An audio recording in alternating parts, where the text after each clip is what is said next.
Hakikat bahawa Kementerian Kewangan tidak menafikan fakta Bank Dunia bahawa kerajaan telah menjual aset negara dan menggadaikan pinjaman permohonan kaki tangan awam melalui pensekuritian RM5.6 bilion membuktikan betapa terdesaknya pengurusan kewangan negara. Menurut pengarah strategi PKR Rafizi Ramli, alasan kerajaan bahawa tindakan seumpama itu adalah satu perkara biasa dan telah pun berlaku sebelum ini juga sesuatu yang tidak boleh diterima. Kementerian Kewangan tidak boleh menafikan fakta-fakta yang dibentangkan Bank Dunia mengenai terdesaknya pentadbiran Datuk Seri Najib Tun Razak dalam mencapai sasaran defisit, terutamanya dalam konteks perkara-perkara berikut.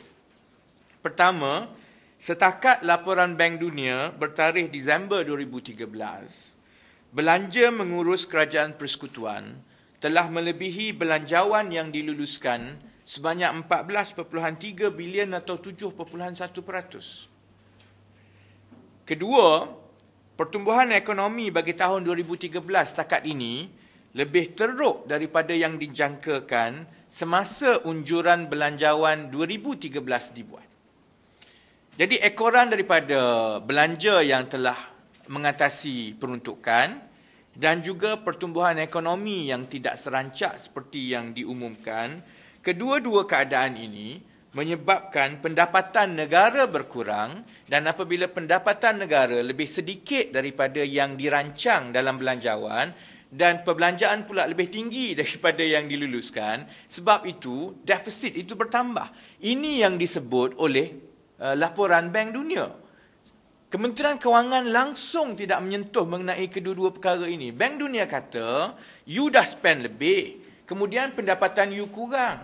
Sebab itu bila Bank Dunia semak kepada penyata Kementerian Kewangan sendiri yang diterbitkan oleh perbendaraan, Bank Dunia mendapati satu-satunya cara untuk mencapai sasaran defisit 4% yang telah diumumkan oleh Datuk Seri Najib bagi tahun 2013 ialah dengan menjual dan menggadai lebih banyak aset kerajaan.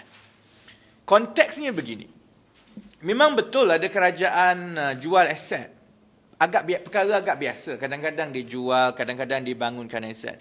Memang betul juga kerajaan kadang-kadang menggadaikan pinjaman yang diberikan kepada rakyat untuk dia dapat wang.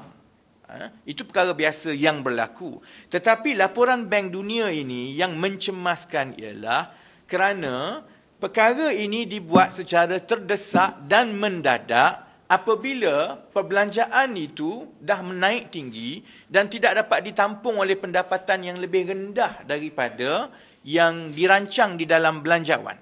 Jadi Bank Dunia kata kalau tidak kerana penjualan aset dan penggadaian ini yang mengutip lebih banyak wang, lebih kurang 5.6 bilion daripada jual aset dan gadai aset, kerajaan tidak akan mencapai defisit. Ini memberi makna yang 100% berlainan daripada cara biasa.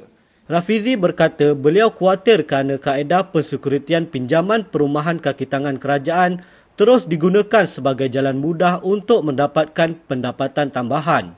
Kerajaan setiap kali dia ada masalah. Setiap kali dia ada masalah, dia akan jual portfolio pinjaman dan dia akan gadaikan kepada pelabur. Pelabur mana kita tak tahu. Jadi sekarang dia sudah jadi amalan. Dia macam juga kalau kita menguruskan kewangan harian kita, kita ada emas, kita ada barang. Apabila kita terdesak, kita pergi pajak gadai, kita gadai. Sekali-sekala saya rasa mungkin kalau nak simpan sebagai pelaburan, it's okay. Tapi kalau dia dah jadi jalan untuk mendapatkan wang dalam keadaan terdesak, kerajaan sekarang ini tidak bezanya dengan orang pergi ke pajak gadai untuk menggadai emas, untuk menggadai barang kemas. That's exactly what's happening. Cuma di peringkat kerajaan, kerajaan tak gadai emas ke barang kemas. Kerajaan gadai aset-aset yang dia ada. Apa aset yang dia ada? Kalau tanah, dijual. Aset lain yang dia ada ialah contohnya pinjaman daripada kaki tangan kerajaan. Dia bagi pinjaman kepada kaki tangan kerajaan kan. Jadi, in the future, there will be stream of income coming to government. Kalau tidak bayar, dia ada aset. Dia ada rumah-rumah ni yang boleh disita, foreclosure. Dalam keadaan terdesak, securitization of mortgages, maknanya kerajaan ambil pinjaman-pinjaman tadi dijual kepada pelabur asing. So pelabur lah, not necessarily asing lah, because you issue bonds. Maknanya rumah kaki tangan kerajaan sekarang ini, dia ingat dia berhutang dengan kerajaan. Dia tidak tahu bahawa sebenarnya sekarang dia berhutang dengan pelabur yang dia tak kenal pun. Kerana pinjaman itu telah pun dijual dan digadai oleh kerajaan kepada pelabur-pelabur yang membeli bond yang diterbitkan melalui kaedah pensekuritian pinjaman perumahan ini. Menurut Rafizi, tindakan seumpama itu yang dimulakan sejak tahun 2004 adalah antara punca krisis kewangan subprima yang melanda Amerika Syarikat dalam tahun 2007 dan 2008. Ini kerana ia mempunyai risiko tersendiri kerana rumah-rumah yang dibeli peminjam digadaikan pula kepada pelabur yang mereka tidak ketahui. Kenapa baru sekarang Bank Dunia dalam laporan rasminya mengkritik secara tidak langsung kerajaan Malaysia mengenai penjualan aset dan securitization? Because perkara ini dah berlaku lama, memang betul. Asset disposal and securitization is part and parcel. But the context that it happens now adalah kerana we are in dire situation, and I think that's the reason why World Bank takes a bold step to basically criticize openly like this.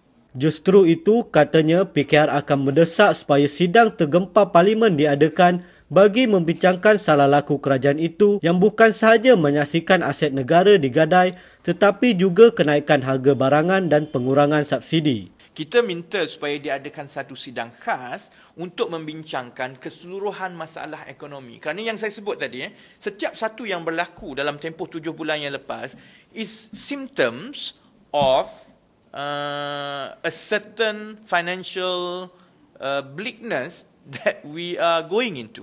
Apabila kerajaan menaikkan tol, menaikkan semua tarif, kerajaan memperkenalkan cukai baru, kerajaan jual aset, ini yang berlaku berturut-turut menunjukkan bahawa keadaan dan kedudukan kewangan negara itu parah. Jadi kita panggil sidang Parlimen tergempar kerana perkara ini perlu dibincangkan secara menyeluruh. Bukannya semata-mata soal jual aset. This is a national financial difficulty that will have severe impact on the day-to-day of common Malaysians.